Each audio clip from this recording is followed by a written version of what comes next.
आशीर्वाद। प्रतिदिन रात को 8:30 बजे सोने से पहले की प्रार्थना और आशीष। आशीर्वाद। आइए मेरे भाई और बहनों, इस दिन के अंत में, इस रात्रि के समय हम अपने प्रभु ईश्वर के करीब आए, उस महान प्रेममय और करुणामय प्रभु की याद करें और इस समय अपने जीवन को प्रभु के हाथ में समर्पित करें। उनसे प्रार्थना करें, संरक्षण के लिए, सुरक्षा के लिए, अच्छी नींद के लिए प्रार्थना करें। आंखें बंद कीजिए। ये करुणा सागर प्रभु, ये दया सागर ईश्वर, बाइबल में बार बार ये बताया गया है कि तू एक करुणा सागर ईश्वर है, देर से क्रोध करने वाला और जल्दी ही द्रवित होने वाला ईश्वर है। हम तुझे धन्यवाद देते हैं आज के सुंदर दिन के लिए, सुबह से लेकर इस समय तक के एक एक पल के लिए तुझे धन्यवाद देते हैं। थिस्सलुनीकियों के पहले पत्र के अध्याय 5 वाक्य 16 से 18 तक संत पौलुस कहते हैं कि आप हर समय प्रसन्न रहें, निरंतर प्रार्थना करते रहें, सब बातों के लिए ईश्वर को धन्यवाद दें। यीशु मसीह के अनुसार आप लोगों के विषय में ईश्वर की यही इच्छा है।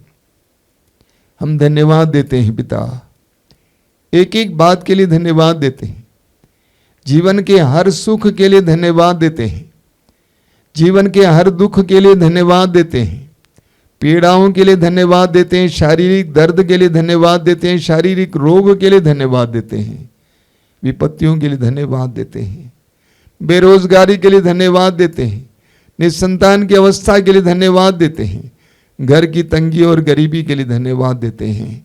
एक एक बात के लिए हम तुझे धन्यवाद देते हैं पिता। हे दयालु पिता, हम इस समय स्वीकार करते हैं कि हम पापी हैं, अपराधी हैं। लूकस के सुसमाचार के अध्याय 15 में उड़ाव पुत्र के दृष्टांत में हम पढ़ते हैं कि तू कितना दयालु पिता है। जब उड़ाव पुत्र सब कुछ गंवाने के बाद अपने घर की ओर आता है, पिता उसकी ओर दौड़ पड़ता है, उसको गले से लगाता है और उसके सारे पापों को पल भर में भूल जाता है। हे दयालु पिता, हम पर दया करना, हमारे सारे पापों अपराधों को क्षमा करना। जिस तरह उड़ाव पुत्र के पिता ने उस पुत्र के लिए सब कुछ का प्रबंध किया, हमारे लिए भी प्रबंध करना, हमें भी ताज़ा बनाना, हमारे हृदय के कलंक को मिटा देना, हमारे हृदय के दाग को मिटा देना, हमें शांति प्रदान करना है पिता। हम अपने जीवन को तेरे हाथों में समर्पित करते हैं, अपने घर को समर्पित करते हैं, घर के कोने कोने को समर्पित करते हैं, परिवार को समर्पित करते हैं, परिवार के एक एक सदस्य को तुझे समर्पित करते हैं। एक एक को संभालना है पिता।